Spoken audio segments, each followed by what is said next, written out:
So hello guys, welcome back to another videos of fast learner.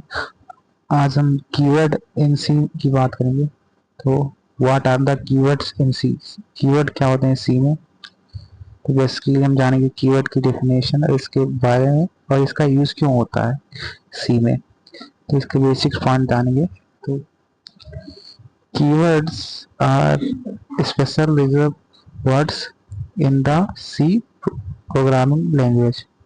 Keyword जो होते हैं special reserve word होते हैं सी प्रोग्रामिंग में। रिजर्व मीन्स जो कभी चेंज ना हो, जो कि बदले ना, जिसको कोई हटा ना सके। They are already have a fix meaning for the compiler. Compiler के पास इनका फिक्स मीनिंग होता है। So we can not use them as variable names, function names और आइडेंटिफायर। हम इनका यूज वेरिएबल की तरह नहीं कर सकते। जैसे कि यहाँ पर हमने मान लिया इंट इफ, तो ये आप जब रन करेंगे अपने कोड में, कोड ब्लॉक पे, तो वो आपको एरर दे देगा वहाँ पे, क्योंकि इफ एक कीवर्ड है और एक रिजर्व वर्ड है, जो कि कंपाइलर इसका मतलब पहले से आता है, ये प्री डिफाइंड फंक्शन में आता है। सो अगली लाइन में हम चलते हैं। Think of them like command word that tell the program what to do. या मतलब ये कमांड वर्ड की तरह थिंक करते हैं, that tell program what to do. मतलब ये बेसिक है कि प्रोग्राम को बताते हैं कि क्या करना है।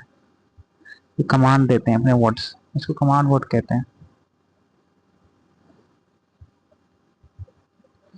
और इम्पोर्टेंट पॉइंट है, keyword are predefined in C. मतलब कीवर्ड होते हैं पहले से डिफाइन होते हैं सी में।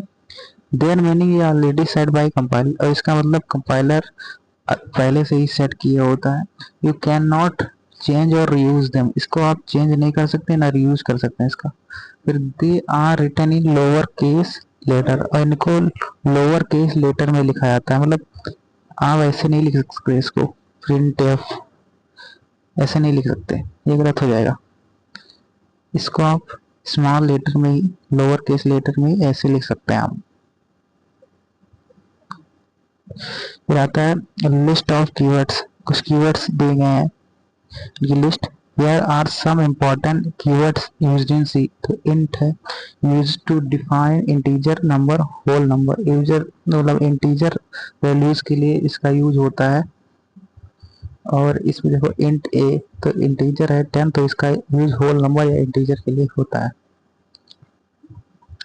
फिर आता है हमारा what use for decimal number, ये डेसिमल नंबर के लिए यूज होता है। देखिए प्लॉट पाई है तो 3.14 है। फिर हमारा आता है कैर, ये भी एक इम्पॉर्टेंट कीवर्ड है। ये कैरेक्टर, सिंगल कैरेक्टर के लिए यूज होता है, वह 1 बाइट का होता है। फिर आता है इफ, ये कंडीशनल स्टेटमेंट है, कंडीशन के लिए यूज होते हैं। आप अगर आपको प्रोग्रामिंग में कंडीशन देनी है तो उसके लिए यूज होता है। फिर आता है हमारा यूज फॉर डिसीजन मेकिंग, जो डिसीजन मेकिंग के लिए यूज होता है। कंडीशन, कंडीशनल स्टेटमेंट, एज भी वही है, इफ एज दोनों वही। इसको भी कंडीशन, ये अगर कंडीशन फॉल्स हुई तब इसके यूज होता है। फिर फॉर आता है, for use for looping repeating code. For एक लूप है जो कि कोड को रिपीट करने के लिए होता है, ये भी कीवर्ड ही है। और वाइल भी एक लूप है। Return use to send value back for a function, या सेंड वैल्यू को सेंड करता है जो फंक्शन द्वारा बैक की जाती है। फिर आता है void, means no value empty return time. मतलब इसका कोई वैल्यू नहीं होती है, ये एम्प्टी रिटर्न टाइम होता है, एम्प्टी रिटर्न टाइम होता है इसका। Use to stop a loop immediately, break का स्टेटमेंट, ब्रेक स्टेटमेंट का यूज लूप को स्टॉप करने के लिए किया जाता है। फिर आता है सिंपल समरी, तो आपको basic keyword in C are predefined instruction word that help control program logic like.